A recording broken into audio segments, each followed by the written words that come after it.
For a lot of kids and parents, a start of a new semester can actually bring anxiety and stress because of bullying, and it can pick back up.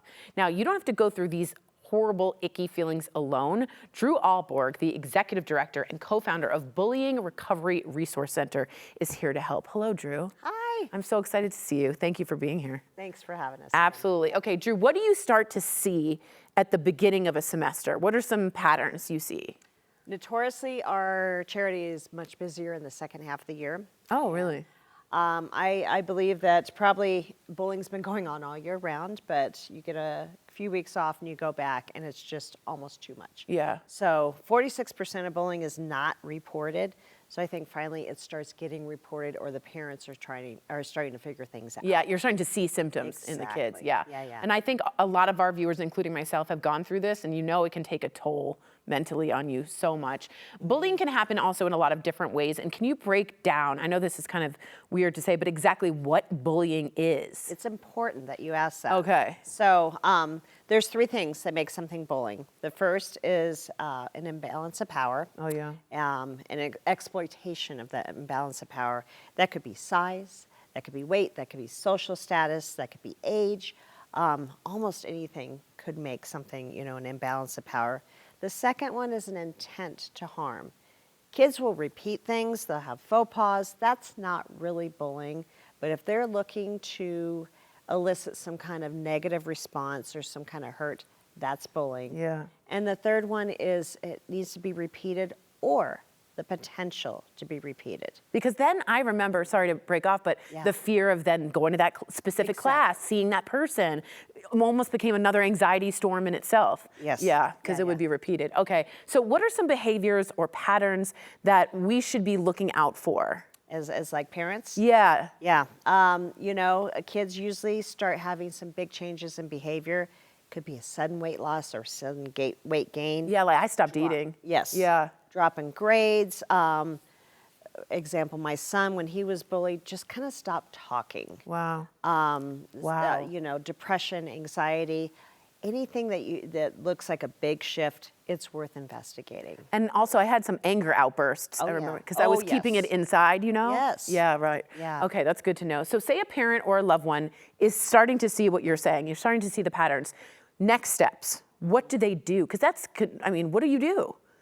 Well, you try to elicit the information, right? And we know that certain age groups of kids don't talk to their parents a lot. Yeah, right. I'll give you an example where I found out finally is my son and I were driving in the car. He didn't have to look at me. Yeah, it's never right. He finally started opening up. Really? And I will warn parents, sometimes it comes out in little eyedroppers. It's like these little tidbits, and they're almost testing you to make sure that mom and dad aren't freaking out, that they can handle it, they're gonna be okay with it, and then they might tell you a little bit more. And then let's say you keep calm, right? That's what you're saying to And do. that's very important. Yeah, you don't freak out over this. Do you then go to the school? Is that something you would do? Yeah, Okay. we recommend reporting every bullying incident. Okay. And we recommend, if you do it verbally, you follow up in writing. Okay. So there's a record. Yes. Yeah. So if you follow up, hey, we talked on the playground yesterday about what happened. You said XYZ, is that correct? Oh, wow. Okay, this is vital information.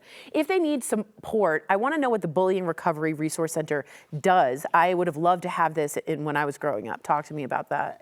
If I had $1 for everybody that said that. Is that true? You'd be a millionaire. We would be funded for a while. Yeah, so, right. So we do several things, but what we're specifically talking about today is our advocacy program. So when a family is experiencing bullying, it's deeply impacting their family, we have a website, we have a Get Help button, and that's kind of where everything starts.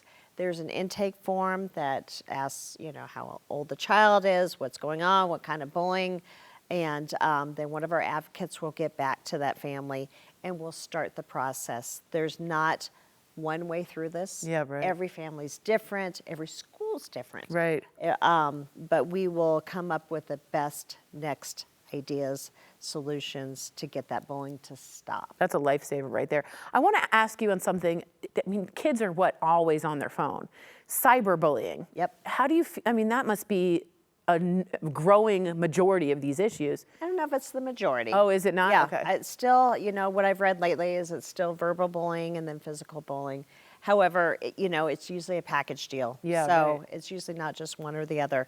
But yeah, cyberbullying is, it's Considered definitely- the and, same. through COVID, that's what rose, Yeah, right? right. That's right. Okay. So there's also an event coming up where we can support you. We want to know this. Tell us more about the event. It's just very exciting. Oh, look at this. I like this. All right, tell me. That's okay. I like it. So our first event of the year is on February 28th. It's our Take a Swing at Bowling. It's at Topgolf. It is Awesome. a family-friendly, so much fun. We do it every year because it is so much fun. So almost 3 hours of golf. We'll feed you. We have a golf pro come out and help our families. We have a little competition. Cute. We have a small silent auction. But it's a great way to learn a little bit more about us and support us as well. Well, it's something I would have want to. fun. And have fun. And play a Yes, little yes. Topgolf as well. All right. Well, the Bullying Recovery Resource Center offers resources and support for anyone who is dealing with bullying. I want you to learn more. And even if you're questioning this, call 303-991-1397, or you can go online at bullyingrecoveryresourcecenter.org. You can also support them, as she said, at the 4th annual Take a Swing at Bullying Topgolf event. It's on February 28th. Register now online.